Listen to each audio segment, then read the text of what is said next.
ಮೈಸೂರಲ್ಲಿ ಕಿಡ್ನಾಪ್ ಆಗಿದ್ದ ರೇವಣ್ಣನ ಆಪ್ತನ ತೋಟದ ಮನೆಯಲ್ಲಿ ಸಂತ್ರಸ್ತೆ ಮಹಿಳೆ ಪತ್ತೆಯಾಗಿದ್ದಾರೆ. ಹಾಗಾದ್ರೆ ಮಹಿಳೆ ಸಿಕ್ಕಿದ್ದು ಹೇಗೆ ಅನ್ನೋದರ ಬಗ್ಗೆ ರಿಪಬ್ಲಿಕ್ ಕನ್ನಡ ಗ್ರೌಂಡ್ ರಿಪೋರ್ಟ್ ಅನ್ನ ಕೊಟ್ಟಿದೆ. ಆ ಕುರಿತ ಒಂದು ರಿಪೋರ್ಟ್ ಇದೆ, ನೋಡ್ತಾ ಹೋಗೋಣ. ರೇವಣ್ಣ ಆಪ್ತನ ತೋಟದ ಮನೆಯಲ್ಲಿ ಸಂತ್ರಸ್ತೆ ರಕ್ಷಣೆ. ತೋಟದ ಮನೆಯಿಂದ ಗ್ರೌಂಡ್ ರಿಪೋರ್ಟ್. ಆ ಮಹಿಳೆ ಇದ್ದಂತಹ ಸ್ಥಳದಲ್ಲಿ ನಾವಿದ್ದೆ. ಈಗ ನಾನು ದೃಶ್ಯದಲ್ಲಿ ತೋರಿಸ್ತಾ ಹೋಗ್ತೇನೆ. ನಗರದಲ್ಲಿ ಕಿಡ್ನಾಪ್ ಆಗಿದ್ದ ಸಂತ್ರಸ್ತೆಯನ್ನ ಎಸ್ಐಟಿ ಅಧಿಕಾರಿಗಳು ರೋಚಕವಾದ ಕಾರ್ಯಾಚರಣೆ ನಡೆಸಿ ಸಂತ್ರಸ್ತೆಯನ್ನ ರಕ್ಷಣೆ ಮಾಡಿದ್ದಾರೆ. ಏಪ್ರಿಲ್ 29ರಂದು ತನ್ನ ತಾಯಿ ಕಿಡ್ನಾಪ್ ಆಗಿದ್ದಾಳೆ ಅಂತ ಮಗ ನಗರ ಠಾಣೆಗೆ ದೂರನ್ನ ದಾಖಲಿಸಿದ್ದ. ತಕ್ಷಣ ಎಚ್ಚೆತ್ತ ಪೊಲೀಸ್ ಪಡೆ ಸಂತ್ರಸ್ತೆಯ ಜಾಡು ಹಿಡಿದು ಹೋಗಿದ್ದು ರೇವಣ್ಣನ ಆಪ್ತ ಸಹಾಯಕ ರಾಜಗೋಪಾಲ್ ಫಾರ್ಮ್ ಹೌಸ್ಗೆ.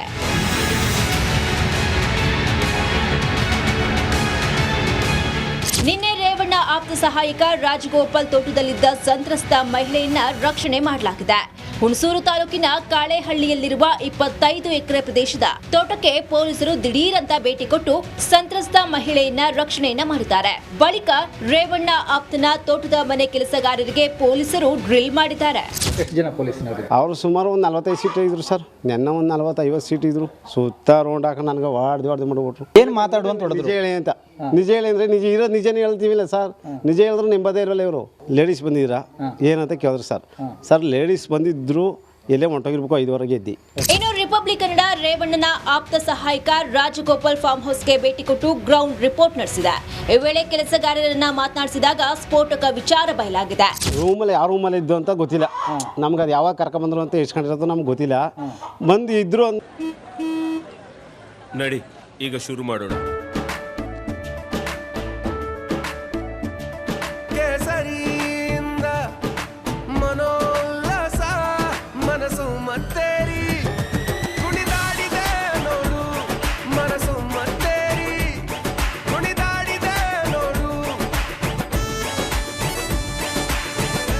ಕ್ಷಣ ಕ್ಷಣವೂ ಆಚರಿಸಿ ಕೇಸರಿ ಹಬ್ಬ. ವಿಮಲ್ ಬಾಯಲ್ಲಿ ಹೇಳಿ ಕೇಸರಿ. ಗೊತ್ತು ಅಷ್ಟೇ. ಬಂದು ಇದ್ರಲ್ಲ ಯಾವಾಗ ಇಡ್ಸ್ಕೊಂಡಿದ್ರು ಅಂತ ಗೊತ್ತಿಲ್ಲ. ಅಲ್ಲಿ ಮಾತ್ರ ನಿಂತಿದ್ಲಲ್ಲ ಕಾಂಡಿ. ದೊಡ್ಡವರು ಮಾಡಿದ ತಪ್ಪಿಗೆ ನಮ್ಗ್ಯಾಕೆ ಶಿಕ್ಷೆ ಸರ್ ಅಂತ ತೋಟದ ಮನೆಯ ಕೆಲಸಗಾರರು ಅಳಲನ್ನ ತೋಡ್ಕೊಂಡಿದ್ದಾರೆ. ಹೀಗಾಗಿ ಮುಂದಿನ ಹಂತದಲ್ಲಿ ಪ್ರಕರಣ ಯಾವ ರೀತಿ ತಿರುವು ಪಡೆದುಕೊಳ್ಳಲಿದೆ ಅನ್ನೋದನ್ನ ಕಾದು ನೋಡಬೇಕಿದೆ. Bureau report, Republic Kannada. ಬಿಸಿಲಿನ ಬೇಗೆಗೆ ನಿವಾರಿಸಿಕೊಳ್ಳುವುದಕ್ಕೆ ಸ್ವಿಮ್ಮಿಂಗ್ ಪೂಲ್ನತ್ತ ಜನ ಹೋಗ್ತಾ ಇದ್ದಾರೆ. ಆದರೆ ಕೋಟ್ಯಾಂತರ ರೂಪಾಯಿ ಹಣವನ್ನು ಖರ್ಚು ಮಾಡಿ ನಿರ್ಮಾಣ ಮಾಡಲಾದಂತಹ ಸ್ವಿಮ್ಮಿಂಗ್ ಪೂಲ್ನಲ್ಲಿ ಈಗ ನೀರಿಲ್ಲ. ಹೀಗಾಗಿ ಬೇಕು ಅಂದಂತಹ ಜನರು ಒಂದು ಕಡೆ ನಿರಾಸೆಯಿಂದ ಮರಳಿ ಹೋಗ್ತಾ ಇದ್ದಾರೆ. ಈ ಕುರಿತಾದ ಒಂದು ವರದಿದೆ, ಬನ್ನಿ ನೋಡ್ತಾ ಹೋಗೋಣ.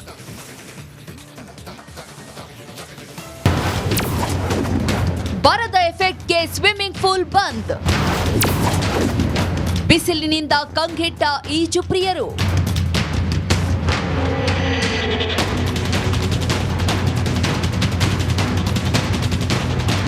ಬಿಸಿಲ ನಾಡು ಗುಮ್ಮಟ ನಗರಿ ವಿಜಯಪುರ ಜಿಲ್ಲೆಯಲ್ಲಿ ಬಿಸಿಲಿನ ತಾಪ ದಿನದಿಂದ ದಿನಕ್ಕೆ ಹೆಚ್ಚಾಗುತ್ತಲೇ ಇದೆ. ಬೇಸಿಗೆ ಕಾಲದಲ್ಲಿ ಈಜು ಪ್ರಿಯರಿಗೆ ಅನುಕೂಲ ಆಗಲಿ ಎಂದು ಕೋಟ್ಯಾಂತರ ರೂಪಾಯಿ ಹಣ ಖರ್ಚು ಮಾಡಿ ಹೈಟೆಕ್ ಈಜುಕೊಳ ನಿರ್ಮಾಣ ಮಾಡಿದ್ದಾರೆ. ಆದರೆ ಈಗ ಈ ಈಜುಕೊಳದಲ್ಲಿ ನೀರೇ ಇಲ್ಲದೆ ಕೋಟ್ಯಾಂತರ ಹಣ ಖರ್ಚು ಮಾಡಿ ನಿರ್ಮಾಣ ಮಾಡಿದ ಈಜುಕೊಳ ಹೊಳೆಯಲ್ಲಿ ಹುಣಸೆ ಹಣ್ಣು ತೊಳೆದಂತಾಗಿದೆ. ವಿಜಯಪುರ ನಗರದ ಕನಕದಾದ ಬಡಾವಣೆಯ ಬಳಿ 3,25,00,000 ಹಣ ಖರ್ಚು ಮಾಡಿ ಸುಂದರವಾದ ಈಜುಕೊಳವನ್ನ ನಿರ್ಮಾಣ ಮಾಡಲಾಗಿತ್ತು.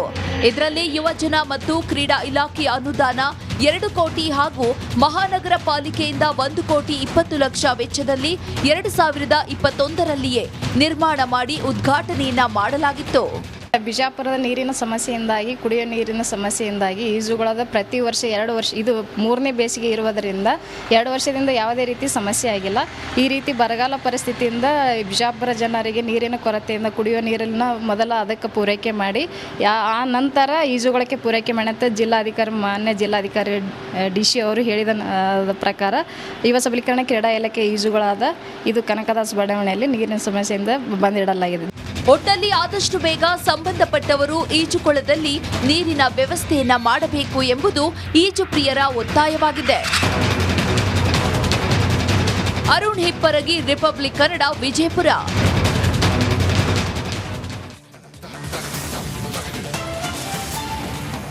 ಮಂಗಳೂರಿನಲ್ಲಿ ಬಿಸಿಲು ಬೆಂಕಿಯಂತೆ ಸುಡ್ತಾ ಇದೆ. ಇದರ ಮಧ್ಯೆ ನೀರಿನ ಸಮಸ್ಯೆಯೂ ಶುರುವಾಗಿದೆ.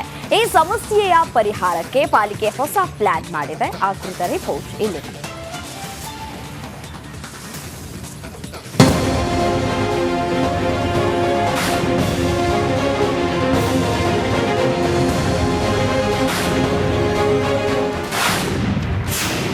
ತುಂಬೆ ವೆಂಟೆಡ್ ಡ್ಯಾಂನಲ್ಲಿ ನೀರಿಲ್ಲ. ಮಂಗಳೂರು ಪಾಲಿಕೆಯಿಂದ ಹೊಸ ಪ್ಲಾನ್. ದಿನೇ ದಿನೇ ರಾಜ್ಯದಲ್ಲಿ ತಾಪಮಾನ ಏರ್ತಾ ಇದೆ. ಬಿಸಿಲಿನ ಧಗೆ ತಡೆಯಲಾರದೆ ಜನ ಹೈರಾಣಾಗಿದ್ದಾರೆ. ಇದರ ಮಧ್ಯೆ ಮಂಗಳೂರಿಗೆ ಹೊಸ ಸಮಸ್ಯೆ ತಲೆದೂರಿದ್ದು ಬಂಟ್ವಾಳದ ತುಂಬೆ ವೆಂಟೆಡ್ ಡ್ಯಾಂನಲ್ಲಿ ನೀರಿನ ಮಟ್ಟ ತೀರಾ ಇಳಿಕೆಯಾಗಿದೆ. ಹೀಗಾಗಿ ಪಾಲಿಕೆ ಹೊಸ ಪ್ಲಾನ್ ಅನ್ನ ಮಾಡಿಕೊಂಡಿದೆ.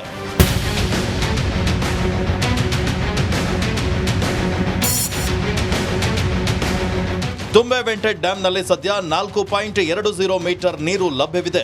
ಹೆಚ್ಚುವರಿ ನೀರಿಗಾಗಿ ಸಮೀಪದ ಅಡ್ಯಾರ ಡ್ಯಾಂನಿಂದಲೂ ಬೃಹತ್ ಪಂಪ್ ಸೆಟ್ಗಳ ಮೂಲಕ ನೀರೆತ್ತುವ ಕೆಲಸವನ್ನ ಮಾಡಲಾಗ್ತಾ ಇದೆ. ಮೇ ತಿಂಗಳ ಆರಂಭದಲ್ಲೇ ನೀರಿನ ಸಮಸ್ಯೆ ಶುರುವಾಗಿದೆ. ಇದರಿಂದ ಮುಂಜಾಗ್ರತೆಗಾಗಿ ಮಂಗಳೂರು ಮಹಾನಗರ ಪಾಲಿಕೆ ರೇಷನಿಂಗ್ ಮೂಲಕ 2 ದಿನಕ್ಕೊಮ್ಮೆ ನೀರು ಸರಬರಾಜು ಮಾಡಲು ತೀರ್ಮಾನಿಸಿದೆ. ನಮಗೆ ಇವಾಗ ಅವೈಲಬಿಲಿಟಿ ಆಫ್ ವಾಟರ್ ಇವಾಗ ಏನು ನಮಗೆ ತುಂಬೆ ಡ್ಯಾಮ್ನಲ್ಲಿದೆ, ಹಾಗೂ ನಮ್ಮ ಮತ್ತು ಮೇಲ್ಗಡೆ ಇರುವಂಥ ಡ್ಯಾಮ್ಗಳಲ್ಲಿ ನೀರಿದೆ, ಹಾಗೂ ಮತ್ತು ನಮ್ಮ ಕೆಳ ಮಟ್ಟದಲ್ಲಿ ಅಡ್ಯಾರ್ ಡ್ಯಾಮ್ ಇದೆ. ಸೊ ಅಲ್ಲಿಂದ ನಾವು ರಿವರ್ಸ್ ಪಂಪ್ ಮಾಡಿಕೊಳ್ಳುವಂಥದ್ದು. ಈ ಎಲ್ಲ ವಾಟರ್ ಸೋರ್ಸಿಂದ ನಾವು ಇವಾಗ ಜೂನ್ 10ರವರೆಗೆ ನಮ್ಮ ನೀರಿನ ಯಾವುದೇ ಒಂದು ತೊಂದರೆ ಇಲ್ಲ. ನಾವು ನೀರನ್ನು ಕೊಡಬಹುದು ಸಮರ್ಪಕವಾಗಿ.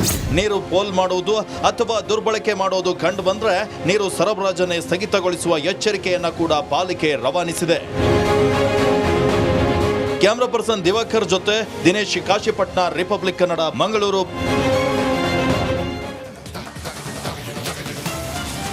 ಅದು ಚಿಕ್ಕಮಗಳೂರು ನಗರಕ್ಕೆ ನೀರುಣಿಸುವ ಅತ್ಯಂತ ದೊಡ್ಡ ಕೆರೆ, ಜಿಲ್ಲೆಯ ಅತ್ಯಂತ ಸುಂದರವಾದ ಕೆರೆ.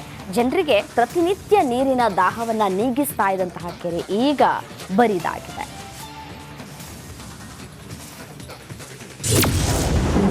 ಚಿಕ್ಕಮಗಳೂರಿನ ಜೀವನಾಡಿ ಖಾಲಿ, ಕುಡಿಯೋ ನೀರಿಗೂ ಹಾಹಾಕಾರ.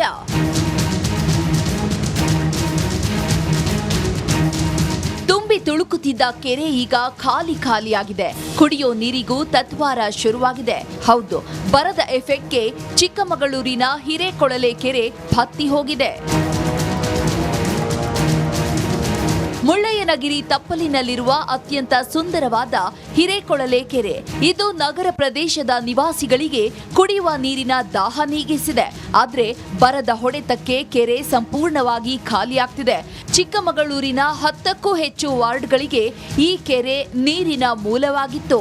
ಆದರೆ ಈಗ ಕೆರೆಯಲ್ಲಿ ನೀರಿಲ್ಲದೆ ಕುಡಿಯುವ ನೀರಿಗೂ ಸಮಸ್ಯೆಯಾಗಿದೆ. ಕುಡಿಯುವ ನೀರಿನ ಒದಗಿಸುವಂಥ ಹಿರೇಕೊಳೆ ಕೆರೆ ಈಗಾಗಲೇ ಬಹುತೇಕ ಬರಿದಾಗಿದೆ ಅಂತ ಕಾಣುತ್ತೆ. ಇನ್ನೊಂದು ತಿಂಗಳಿಗೆ ಆಗುವಷ್ಟು ನೀರು ಸಂಗ್ರಹ ಇದೆ. ಇನ್ನು ನೀರು ಹರಿದು ಬರುವ ಸಾಲಿನಲ್ಲಿ ಕಾಫಿ ತೋಟದ ಮಾಲೀಕರು ಪಂಪ್ಸೆಟ್ ಅಳವಡಿಕೆ ಮಾಡಿರುವ ಕಾರಣ ಕೆರೆಗೆ ನೀರು ಬಾರದೆ ಸಂಪೂರ್ಣವಾಗಿ ಖಾಲಿಯಾಗ್ತಿದೆ. ಹಿರೇಕೊಳೆ ಕೆರೆಯಲ್ಲಿ ಈಗಾಗಲೇ ಒಟ್ಟು 18.86 ಮಿಲಿಯನ್ ಕ್ಯೂಬಿಕ್ ಫಿಟ್ ಇದೆ. ಈಗ ಒಟ್ಟು ಸಂಗ್ರಹ ಆಗುವಂಥದ್ದು ಈಗಿರುವಂಥದ್ದು 4 ಮಿಲಿಯನ್ ಕ್ಯೂಬಿಕ್ ಫಿಟ್ಟು. ಕ್ರಮ ಕೈಗೊಳ್ಳಬೇಕು. ಈಗಾಗಲೇ ಮುಂಜಾಗ್ರತವಾಗಿ ತೆಗೆದುಕೊಳ್ಳೋಕ್ಕೆ ಈಗಾಗಲೇ ಸಿದ್ಧತೆಯನ್ನು ಮಾಡ್ಕೊಂಡಿದ್ವಿ. ಇನ್ನು 2 ತಿಂಗಳಲ್ಲಿ ಮಳೆ ಬರಬಹುದು ಅಂತೇಳಿ ನಮ್ಮ ಅಂದಾಜಿದೆ. ಒಟ್ಟಾರೆ ಮಲೆನಾಡಲ್ಲೇ ಕುಡಿಯುವ ನೀರಿನ ಅಭಾವ ಎದುರಾಗಿರೋದು ದೌರ್ಭಾಗ್ಯ. ಚೇತನ್ ಪದ್ಮಶಾಲಿ, ರಿಪಬ್ಲಿಕ್ ಕನ್ನಡ, ಚಿಕ್ಕಮಗಳೂರು.